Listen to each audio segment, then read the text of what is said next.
¿La soberanía de Dios disminuye la responsabilidad humana?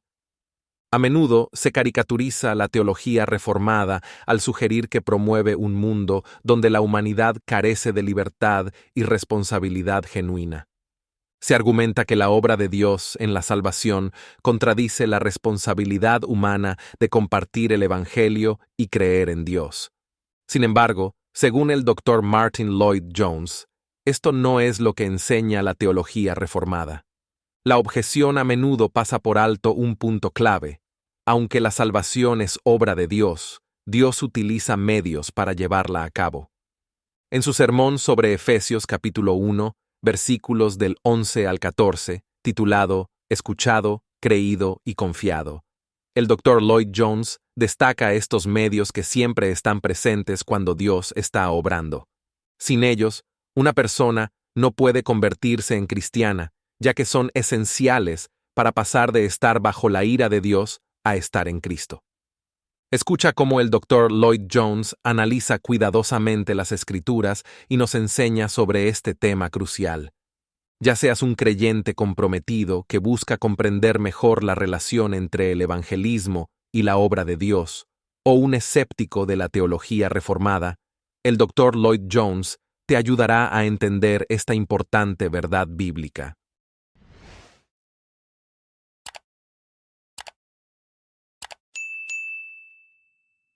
Me gustaría llamar su atención por tercera vez a las palabras que se encuentran en la epístola de Pablo a los Efesios, en el primer capítulo, versículos del 11 al 14. En él asimismo tuvimos herencia, habiendo sido predestinados conforme al propósito del que hace todas las cosas según el designio de su voluntad, a fin de que seamos para alabanza de su gloria, nosotros los que primeramente esperábamos en Cristo.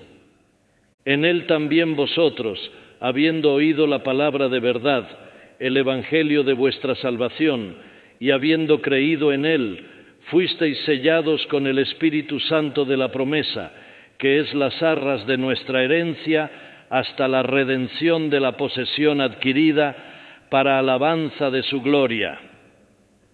Aquí hemos visto que somos cristianos porque Dios obra según su propio plan y que al hacerlo utiliza medios. Aquí se nos dice exactamente cuáles son esos medios que Dios utiliza para colocarnos en Cristo, para hacernos herederos de la herencia que Dios había preparado para nosotros en nuestro bendito Señor y Salvador.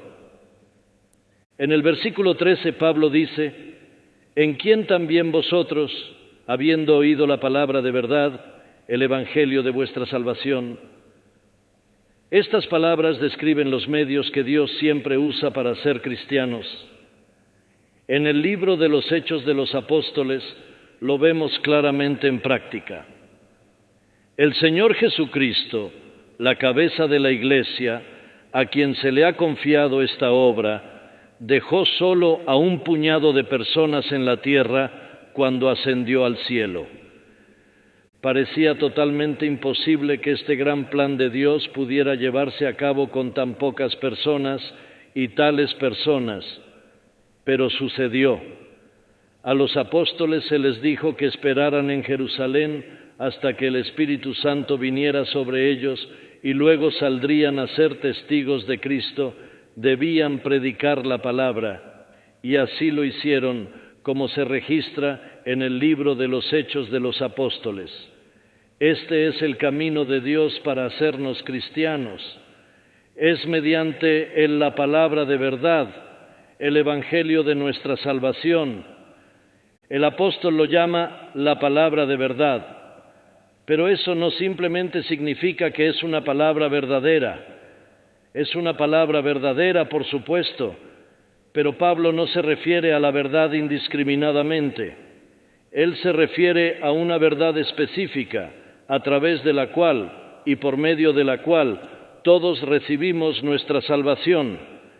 La palabra de verdad, el evangelio de vuestra salvación, es una palabra que transmite una verdad dada que, cuando la vemos, nos llega como la mejor noticia que jamás hayamos conocido.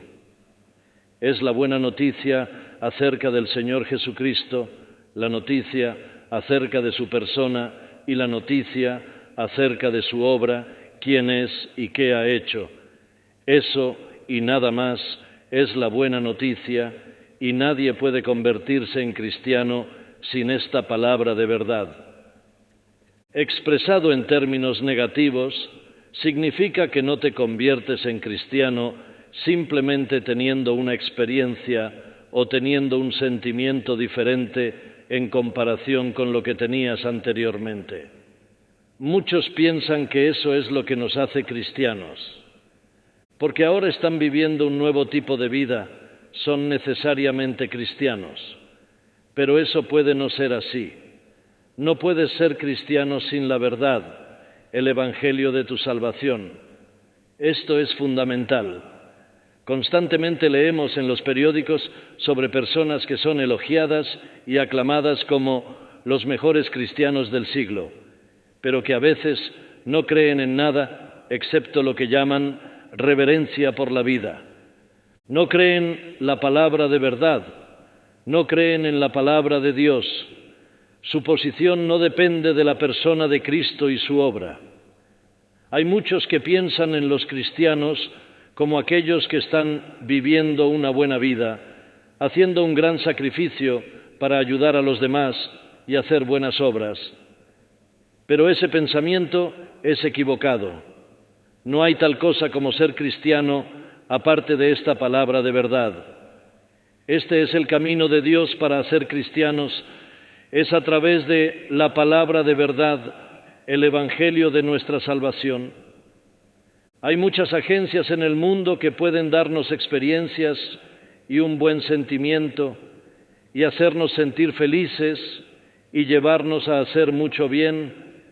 Hay muchos cultos que pueden producir tales resultados. Nuestro argumento cristiano contra los cultos no es que no conduzcan a resultados, sino que no están basados en la verdad, ya que no presentan la palabra de verdad. Ciertamente producen resultados. Sería ridículo negar que muchos cultos han hecho bien. Hay personas que testifican que desde que se convirtieron en seguidores de cierto culto, toda su vida ha cambiado.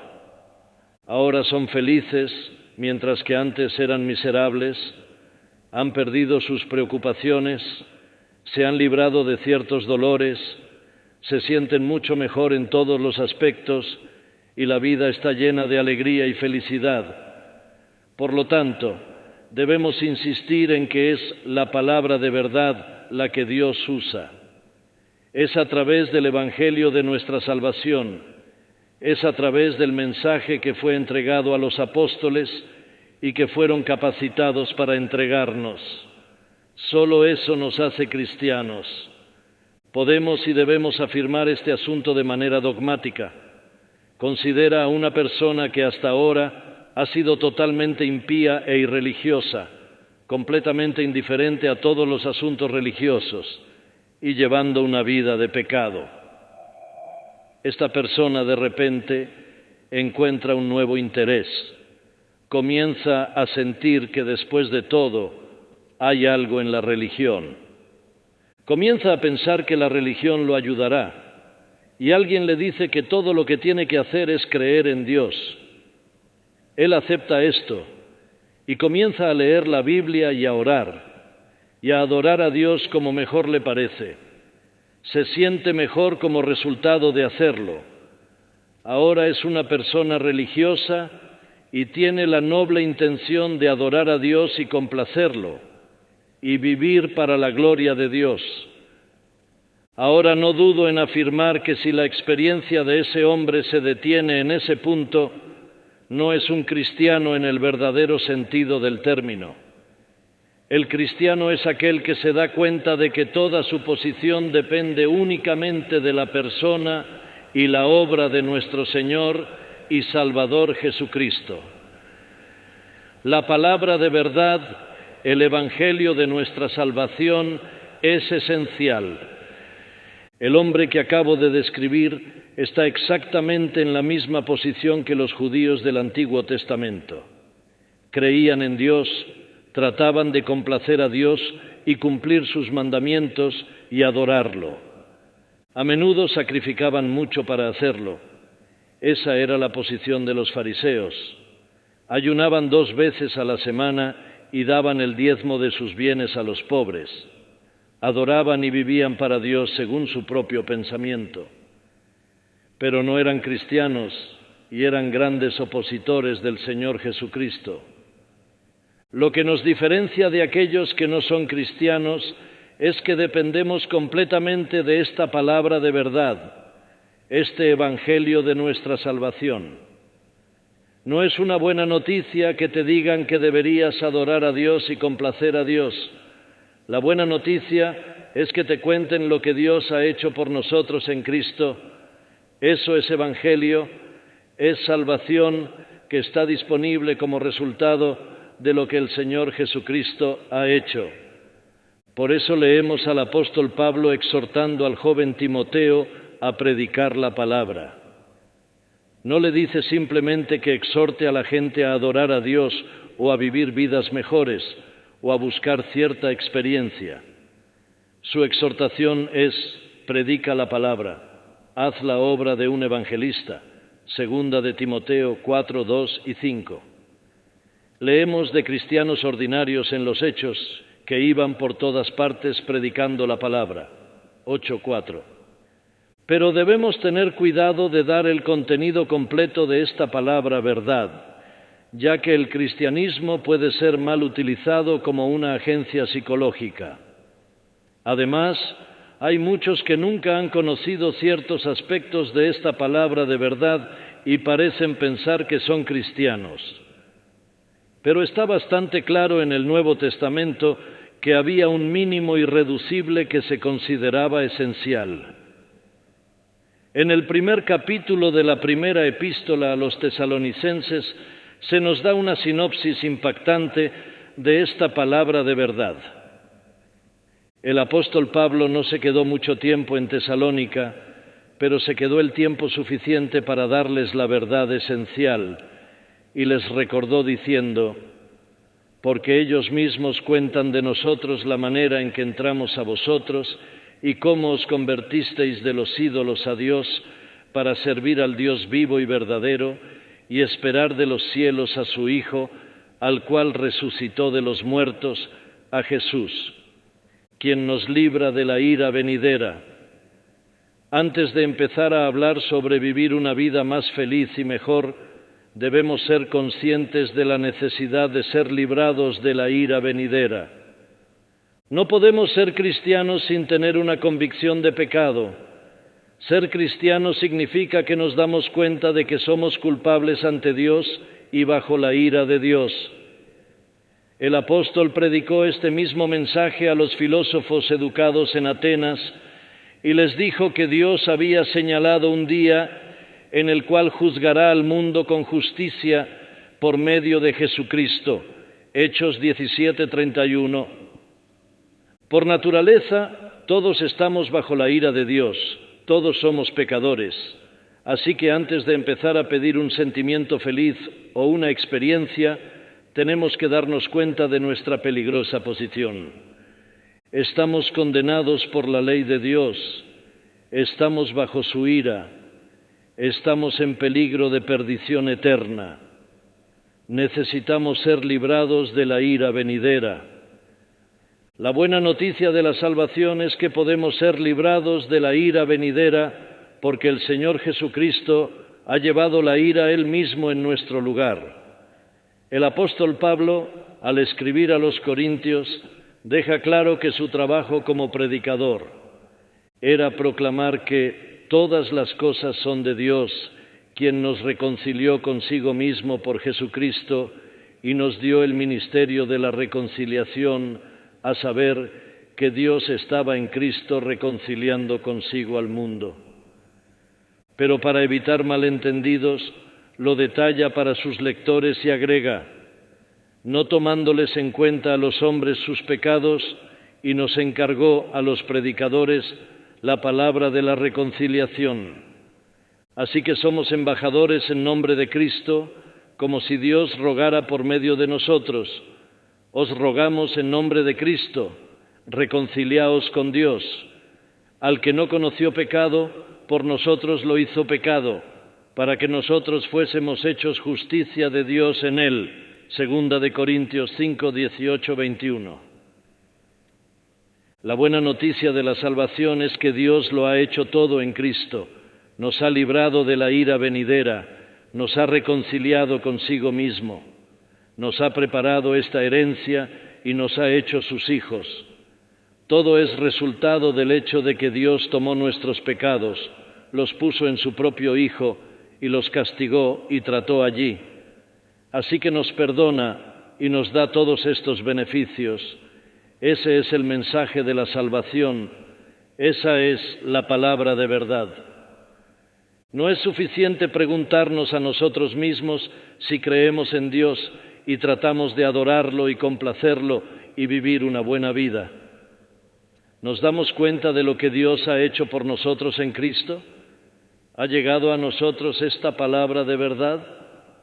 ¿Me doy cuenta de que toda mi posición se basa en esta palabra de verdad, el Evangelio, las buenas nuevas de la salvación?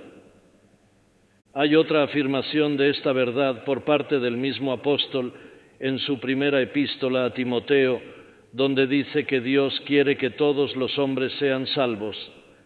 Pero observa que él se cuida mucho de agregar inmediatamente que eso significa llegar al conocimiento de la verdad. No es suficiente poder decir, estoy viviendo una vida cambiada, soy un hombre diferente, soy un hombre mejor de lo que era. La pregunta vital es, ¿tienes conocimiento de la verdad? ¿Sabes en qué crees? ¿Puedes dar una razón de la esperanza que hay en ti? El apóstol Pedro dice que debemos estar listos en todo momento para dar una razón de la esperanza que hay en nosotros con mansedumbre y reverencia. Primera de Pedro 3:15. Así que el cristiano es aquel que tiene conocimiento de la verdad y la palabra de verdad y sabe que todo ha venido a él a través de esa palabra. Dios hace esta obra en nosotros mediante y a través de la palabra. Sin embargo, incluso la simple proclamación de la palabra no es suficiente. No podemos leer el libro de los Hechos de los Apóstoles sin encontrar evidencia de esto. Vemos a los apóstoles predicando el Evangelio a una multitud. Puede ser Pedro o puede ser Pablo quien predica esta palabra de verdad, el Evangelio de salvación. Pero el resultado varía. Algunos creen y otros no creen. Algunos no solo creen, sino que comienzan a regocijarse. Otros están furiosos y comienzan a perseguir y dicen, estos hombres que han trastornado el mundo han venido acá también. A veces apedreaban a los apóstoles y algunos intentaban matarlos.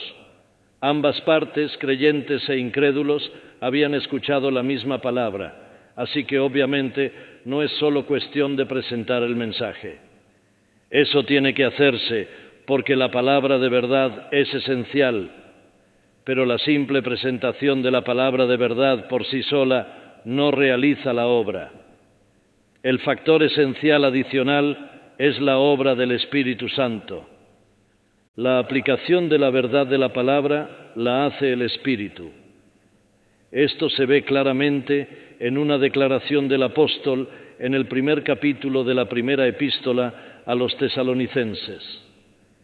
El apóstol dice en el verso 5, porque nuestro evangelio no llegó a vosotros solo en palabras, sino también en poder, en el Espíritu Santo y en gran certidumbre. Obviamente, esta es una declaración vital y él la enfatiza en todas sus escrituras. En el segundo capítulo de esta epístola a los Efesios lo expresa así: y a vosotros, estando muertos en pecados y en la incircuncisión de vuestra carne, os dio vida juntamente con él. Lo repite en el verso 4, pero Dios, que es rico en misericordia, por su gran amor con que nos amó, aun estando nosotros muertos en pecados, nos dio vida juntamente con Cristo. Esa es la obra del Espíritu. La obra del Espíritu es una parte esencial de la doctrina cristiana. El mensaje, el Evangelio de la salvación, se predica a todos y se hace una oferta general de salvación a todos los hombres, pero no todos la reciben. Lo que determina la diferencia es la obra del Espíritu Santo, que lleva la palabra con poder y con mucha certeza a aquellos que se convierten en creyentes. Tenemos otra declaración clásica de esta verdad vital en el segundo capítulo de la primera epístola a los Corintios, donde Pablo habla del misterio que se le ha encomendado predicar. Luego dice: el cual ninguno de los príncipes de este siglo conoció, porque si lo hubieran conocido, nunca habrían crucificado al Señor de gloria. Versículo 8. Los príncipes de este mundo no reconocieron la verdad, no reconocieron a Cristo. Entonces, ¿cómo puede alguien llegar a ser cristiano? ¿Cómo habían llegado a ser cristianos estos corintios? La respuesta es: Dios nos lo reveló por su Espíritu, porque el Espíritu escudriña todas las cosas, aun las profundidades de Dios. Hemos recibido, continúa diciendo, no el espíritu del mundo, sino el Espíritu que es de Dios, para que sepamos lo que Dios nos ha concedido gratuitamente. Versículo 12. Ningún hombre puede creer en el Señor Jesucristo sin la acción del Espíritu Santo. En 1 Corintios capítulo 12, versículo 3, Pablo lo afirma categóricamente de la siguiente manera: nadie puede decir Jesús es el Señor sino por el Espíritu Santo. Sin la operación del Espíritu Santo, ningún hombre puede hacerlo. Para el hombre natural, estas cosas son necedad. El hombre natural no percibe las cosas que son del Espíritu de Dios, porque para él son locura, y no las puede entender, porque se han de discernir espiritualmente. 1 Corintios 2:14. Ningún hombre, tal como es por naturaleza y como resultado del pecado, puede creer el Evangelio. La obra del Espíritu Santo es absolutamente esencial. En este contexto, nuestro Señor mismo pronunció palabras que se registran en el capítulo 11 del Evangelio de San Mateo. En aquel tiempo, respondiendo Jesús, dijo: Te alabo, Padre, Señor del cielo y de la tierra, porque escondiste estas cosas de los sabios y de los entendidos y las revelaste a los niños. Sí, Padre, porque así te agradó. Versículos 25 y 26. No hay otra explicación que esta, que el Padre lo ha dispuesto según el consejo de su propia voluntad. No podemos entender esto, pero sabemos que es la verdad. No nos hemos hecho cristianos, no es nada en nosotros. Soy lo que soy por la gracia de Dios, y esto es cierto para todos los cristianos. Esto no se entiende, sino que se cree, se acepta, se maravilla. Hay una ilustración particularmente interesante de este asunto en el relato que se encuentra en el libro de los Hechos, capítulo 16, de cómo el Evangelio llegó por primera vez al continente de Europa en una ciudad llamada Filipos.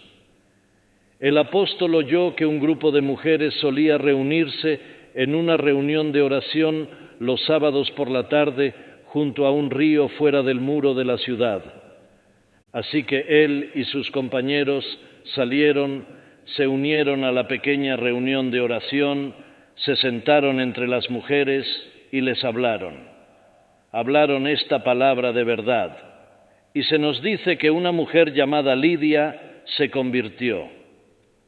Ella creyó en la verdad y se convirtió en la primera convertida cristiana en Europa. Pero, ¿cómo llegó Lidia a creer en la verdad?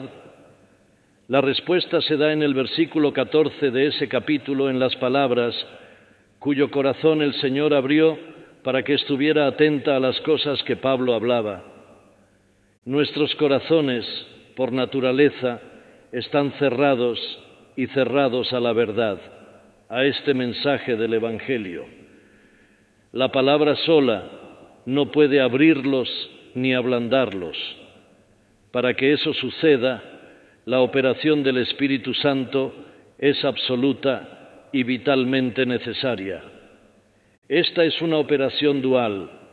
El Espíritu está en la palabra, pero el Espíritu también debe estar en mi corazón y abrirlo antes de que pueda recibir la palabra. Es el Espíritu quien nos vivifica. Es el Espíritu quien nos da vida desde la muerte del pecado en la que todos estamos por naturaleza. Es el Espíritu quien nos da la facultad de creer. Es el Espíritu quien nos da un nuevo principio de vida que hace posible todas estas cosas. Todo se resume en el segundo capítulo de esta epístola a los Efesios, en el versículo 8. Porque por gracia sois salvos por medio de la fe, y esto no de vosotros, pues es don de Dios. La fe es el don de Dios. Dios nos capacita para creer por medio del Espíritu. Aparte de esta operación del Espíritu, permanecemos muertos a la palabra y no la vemos. Pero cuando el Espíritu sopla sobre la palabra, trae la verdad a la luz. La vemos y así la creemos. Eso nos lleva al tercer y último paso en lo que respecta a lo que tú y yo tenemos que hacer. Sin que lo sepamos, el Espíritu ha estado trabajando y como resultado de eso suceden tres cosas. Lo oímos, lo creemos y confiamos en Él. Las tres palabras que el apóstol usa aquí en esta epístola son: en Él también vosotros, habiendo oído la palabra de verdad, el Evangelio de vuestra salvación, y habiendo creído en Él, fuisteis sellados con el Espíritu Santo de la promesa. Debemos entender claramente que Dios, a través del Espíritu Santo, no obra ni actúa en nosotros mecánicamente. Dios no fuerza nuestra voluntad. Dios no obliga a nadie en contra de su voluntad a creer en el Evangelio. Esa no es su forma de trabajar. No somos tratados como autómatas. Lo que sucede es que Dios persuade la voluntad, hace que la verdad nos resulte atractiva. Por lo tanto, ningún hombre ha creído jamás en el Evangelio en contra de su voluntad. Se le ha dado verlo de tal manera que lo desea, lo admira, le gusta. Esto es cierto para nuestra experiencia. Hubo un tiempo en que no veíamos nada en estas cosas, pero ahora se han vuelto todo para nosotros. La diferencia se explica por el hecho de que hay un cambio en nosotros como resultado de la operación de Dios por medio del Espíritu Santo en nosotros. Una verdad que nos parecía aburrida, desinteresante y poco atractiva, de repente se convierte en lo más maravilloso que hemos oído. Es la misma verdad y tal vez la hayamos oído del mismo predicador. El hecho es que somos diferentes. Ahora tenemos un nuevo principio o disposición en nosotros que nos permite ejercer la fe y nos da la capacidad de comprender y entender. Hemos recibido una unción por el Espíritu Santo, como dice el apóstol Juan. Esta obra de Dios en nosotros y en nosotros nunca debe pensarse como si Dios golpeara nuestras voluntades, forzándonos o obligándonos. Él nos lleva al arrepentimiento, nos lleva a la fe, mediante la operación del Espíritu Santo, al revelar la palabra y abrir nuestros corazones para recibirla. Y el resultado es que, como recién nacidos, no hay nada que deseemos más que la leche no adulterada de la palabra. Esta nueva facultad, este nuevo principio de vida, hace toda la diferencia. Habiendo hecho posible que actuemos, Dios nos llama a actuar. La palabra se predica y la escuchamos. Pero escuchar no es suficiente. No solo debemos escuchar esta palabra, debemos creerla. Y el hombre que realmente la escucha la cree. Ha llegado a verse a sí mismo como un pecador. Ha llegado a ver la ley de Dios condenándolo. tiene ahora alguna concepción de la santidad de Dios y se da cuenta de que tiene que presentarse ante Dios en el juicio. Así que está preocupado, está alarmado por toda su situación. ¿Qué puede hacer? Escucha este mensaje sobre Cristo muriendo por los pecados y dice: eso es justo lo que necesito, lo quiero, lo creo, aunque no lo entienda completamente. Así que después de escuchar, cree, y se da cuenta de que es su deber creer, porque a todos se les llama a arrepentirse y creer. El último término utilizado por el apóstol se traduce como confiaron. En ciertas otras versiones se traduce como esperaron.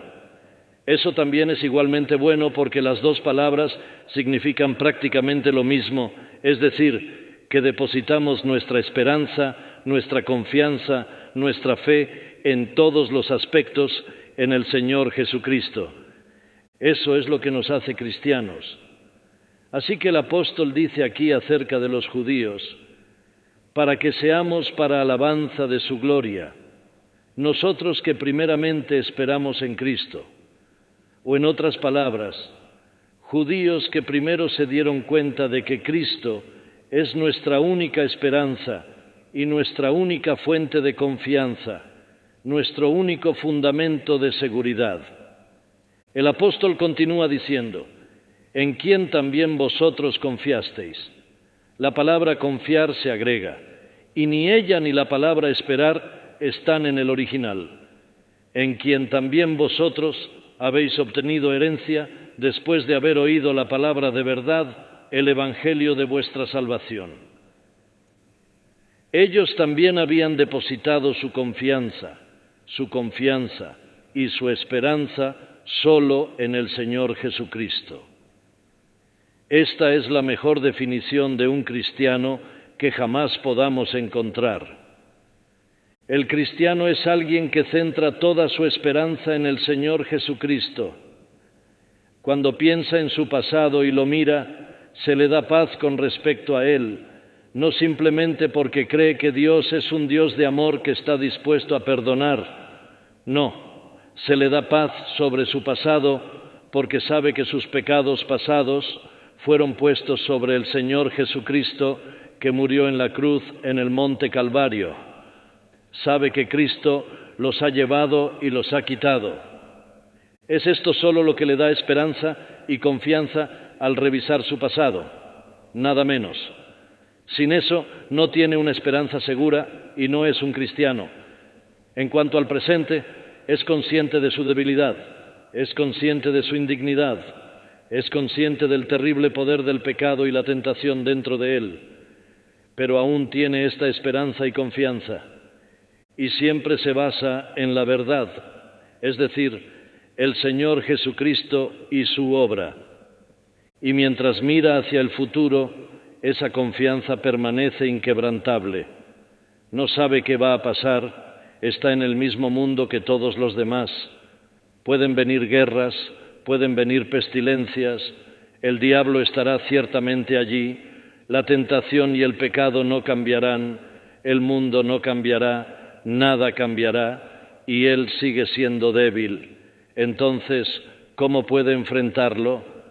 Sabe que aquel que está con él nunca lo dejará ni lo desamparará.